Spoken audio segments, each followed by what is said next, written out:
A Ferrari 488 Pista hits 60 miles per hour in 2.7 seconds.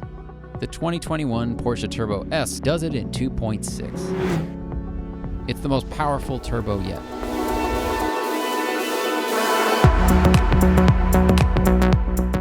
The engine is a twin-turbocharged 3.8-liter flat-six, like the last one, but a new intake route and larger turbos give it 640 horsepower and 590 pound-feet of torque.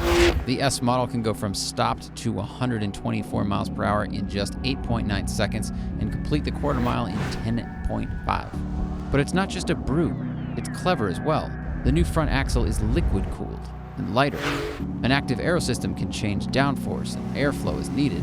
The Porsche Turbo was arguably the first everyday supercar. Since 1975, it has offered exotic speeds in a more livable, comfortable package.